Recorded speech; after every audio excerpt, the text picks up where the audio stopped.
Okay, guys, we are approaching a house for sale for $85,000.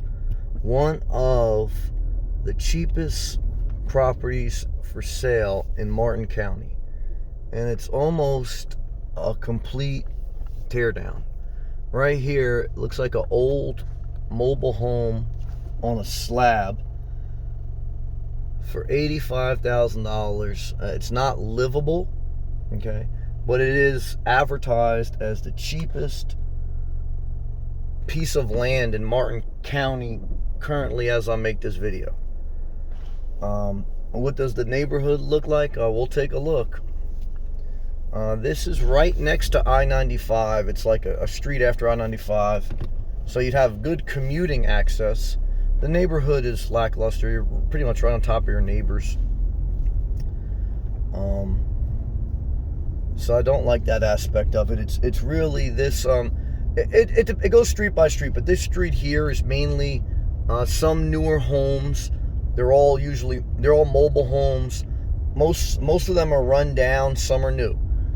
So it looks like it's I would say lower middle class.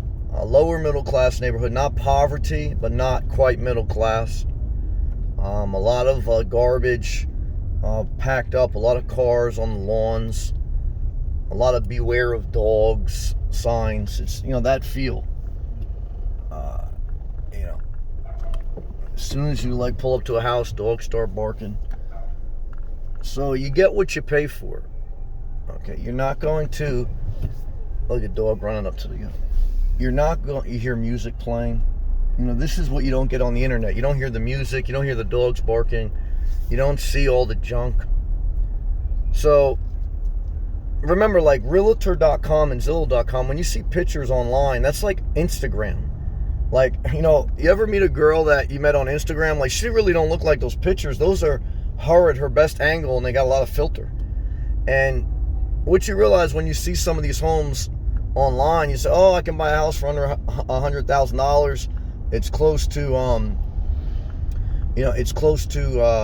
I-95. It's a good commuting thing, this and that. But what you don't realize is, you're buying into a neighborhood.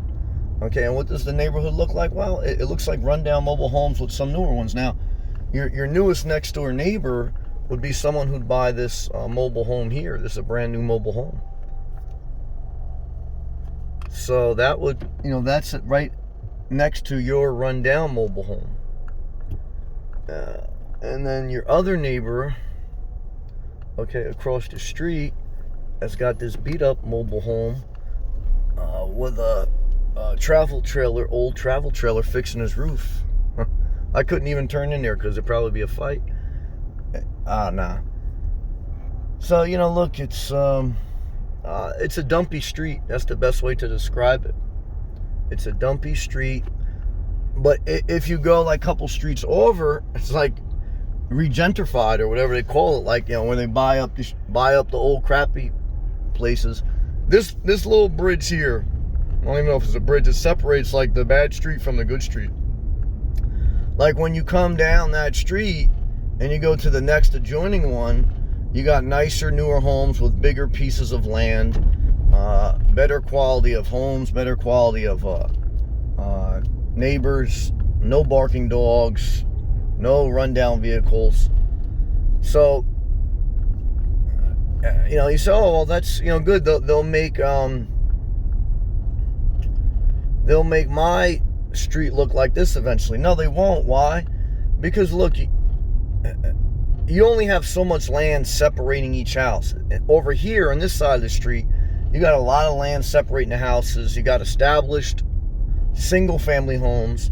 A single family home is going to appreciate better, and it's going to ask for more money, and therefore you're going to have a higher end street or community. A mobile home, a manufactured home, a travel trailer, obviously, look, it is for a lower class, economically speaking. And these single family homes here, I mean, you see, these are, big homes. These are big single family homes. And these are on nice pieces of property. So would I spend $85,000 to buy a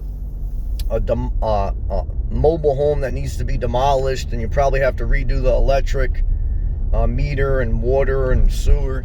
No. Well, not in that neighborhood, no way. Not that it was like, not that I feel like you'd be shot in the middle of the night, because I don't feel like that. I just feel like it's a dumpy neighborhood. I mean, it could be great people, a dumpy neighborhood. So, look, to me, the neighborhood matters. Why? Because the whole point of buying a house is not just on an ego trip so you can say, I own this house. It's for two reasons. One is, it's because you want to buy into the community. You believe in the community, and you're making an investment, and you want to spend time there. You believe that it's a healthy environment for you, for your money, for your future. And unless you're an investor, if you're an investor, there's a whole different set of reasons to buy property. But if you are the average person buying property for your own personal needs, whether to raise a family or to, because you don't want to rent, then the only reason to buy as a person who's going to live in that property is you believe in that community and you want to spend time there. Do I want to spend time on a street with a bunch of barking dogs, music, a bunch of cars parked on top of each other? No, I don't. So that's what you gotta ask yourself. You say that's judgmental. Well, look, guys, come on. When you see an overweight person in the street, you love them, but look, they're overweight. So it is what it is. I mean, it's like and when you see a skinny person, you say, oh, that person's skinny. So sometimes what I'm trying to get to you is, when I describe what something is like, it's not in an air of arrogance, like, oh, I'm this great almighty person with no flaws and I'm judging this. No, it's not that. This is the reality, okay, of what it feels like on this block. Now, look, life is a level of perspective. So my perspective could be different than someone else, and that's what makes the world go round. Some people like a blue shirt, some people like a purple shirt. People like different colors, different things. I don't like rundown mobile homes in a rundown street, okay? Even if the surrounding area is somewhat decent. Why? Because for me, especially at 40 years old, I don't want to buy to hope that something's going to improve, because it's not just for money. If you're going to live somewhere, it's also for quality of life. So for me, quality of life is determined by the environment. And I don't want to live in a bad environment. Nope, sorry. I mean, if you have no choice, you have no choice. But if you have no choice, rent. See, the best piece about this property is, here's I-95. So within 5 minutes, you're on I-95 if you were going to commute. Now with the coronavirus, where people work remotely, do you really need to be in a commuter haven? Well, you need to be by infrastructure, hospitals, schools, I guess, when they reopen, or, whatever. You're probably about 15 minutes away from the beach. But you're right next to I-95, so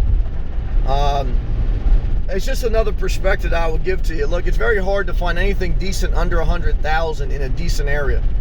So if you can't afford, rent, and if you want, nomad, but I don't know.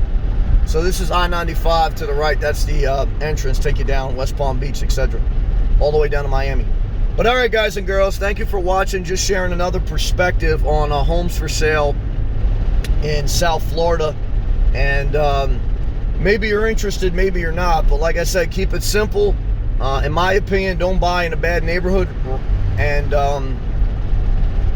be very cautious, because buying property is a long-term commitment, and it's very entangled, and it's going to determine a lot of your life with regards to quality of life, with regards to aggravation, because you're marrying not just that property, you're marrying the community, you're marrying the municipalities, you're marrying, okay? And marriage should not be taken lightly. Buying a house should not be taken lightly. Why? Because, guys, these have lifelong consequences. Ask anyone who's been married. Ask anyone who's been divorced. Ask anyone who has bought and sold property. It's not a quick in and out. It's not of, oh, I'm going to wait till my lease expires. It's not, I'm going to get out of this RV park. It's a whole different way to live, to buy property, to sell it, and, so give it some thought. I always say, when in doubt, don't buy. You say, Sam, you've been saying that, but real estate prices keep going up. Well, I tell you, let them go up. Why? Because better to let them go up than buying an area you're not inspired. But that's just my opinion as a single man. So everyone's got their own set of circumstances. All right, guys and girls, I'll see you in the next video. Peace.